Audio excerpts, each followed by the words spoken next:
Should you be scared about artificial intelligence or what we call AI and the new way of life, which we call virtual reality? Should you be scared about this? Now, I'll just talk about something. It's a thought experiment I usually give people. Now, AI is good. I'm a trained data scientist, and therefore, this is a field that I have a bit of an idea and a lot of experience in it for many years. Now, if I give you a thought experiment, assume you are going through a difficult time. Let's say you lose a loved one. Then I said you 9 people, could be your close friends and relatives, to come and encourage you. And I actually write for them a script. I give them a script to come and tell you, and even tell you how to maybe be empathetic as they give you the message. And then the 10th, I also program a robot. And I'll put the robot such that it will come and recite for you a script. And nowadays we can be able to program robots in a way they can kind of mimic human feelings, though not in the consciousness layer. So you have 10 agents, 9 people close to you, and the 10th one is a robot. And I give them the same script. I want you to tell me this. If they come and cajole you or they encourage you using the same script, and they will do all whatever manner of expressions that they can do to be able to encourage you, will you get the same experience from the 10 agencies? The answer is no. You'll find person number 10 or person number 7 or person number 7 actually not the robot. You're going to get very specific value, and even you'll be able to identify and say, hey, so and so, you are so an encouragement to me when I was going through the difficult time. Yet 9 others, and even a robot, still told you the same thing. What is happening there? This is the simplicity of the matter. We are God's expressions. We are dispensers of God's grace. The only agency that God has entrusted to dispense what you call human entanglement is through each other. There's somebody who will come and tell you, stop drinking, and you take it for granted. Then you hear one day somebody giving a testimony, say, yo, I went to the street, I met this guy, he was coming and he found me drinking and he told me, stop drinking from today. And you know what? From that day, I stopped drinking. What happened? What is unique there?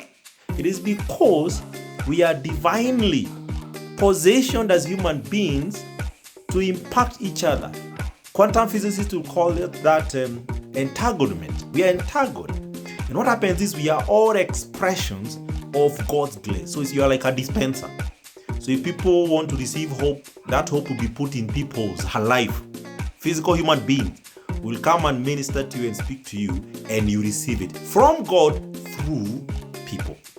Robot is nowhere in the agency of God in dispensing His grace. What is encouragement here?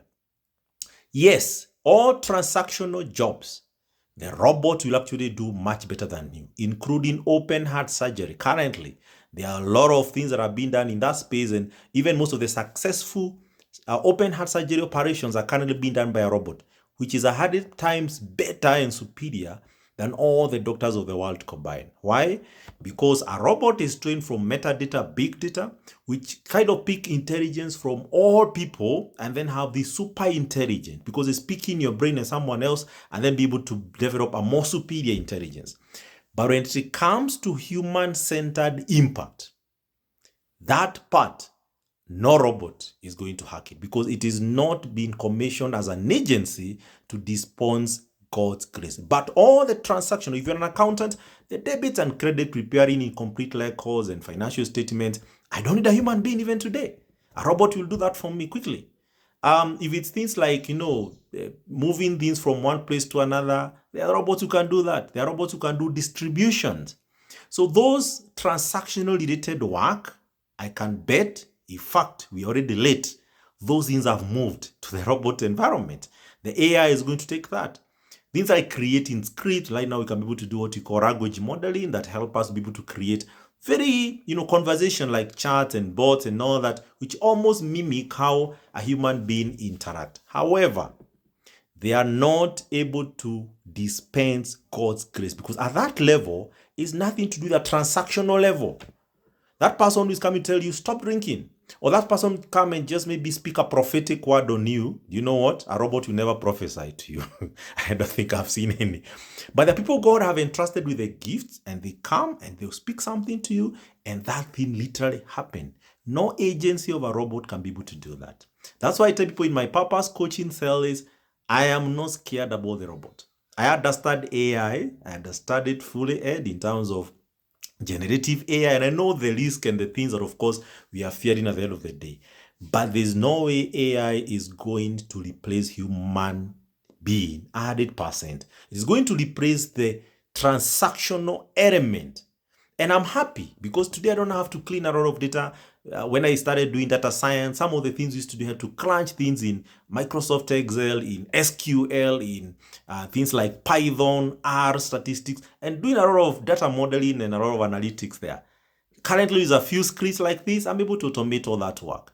Am I happy? Yes, because I don't have necessarily to do that mundane work. If that for me is mundane work, but I can still be able to do what I call thinking, imagination, looking at the data and see the trends, and through that, I'm able to inform my business. That part of thinking, AI cannot take it up. Number two is also the things that are more relating to think about the future. No time AI is going to automate that.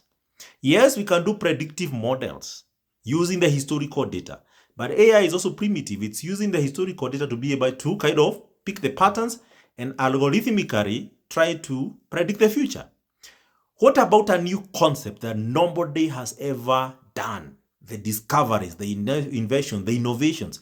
AI does not have that because that's already decided, because it's God who download his wisdom on men to even see visions and dream. So those things, no AI can be able to mimic that. What am I telling you? There are some higher value of jobs and responsibilities that AI will never take. And what is happening in the 21st century, we are switching off most of the transactional work that was literally created, including managerial tasks. Why do I need a manager? If people are empowered to do what they're supposed to do and they know it so well, and they're empowered, they have the right tools, do I need a supervisor? Really? No. We have moved away from the control to an empowerment age. With that, for those who are pursuing their God-given life purpose, that component, no AI is going to be a threat to you. But if you're clinging on the traditional work, coming up with the design, architectural design, and some other things, of course, which AI can be able to generate even much faster, much better, much more accurate than you, those jobs are going to disappear. And it's not actually in so many in the future, actually right now, it's already happening. So do you want to know more of this? Follow me. I'll keep posting some of this stuff. This is Gabriel Nyamo, your purpose coach.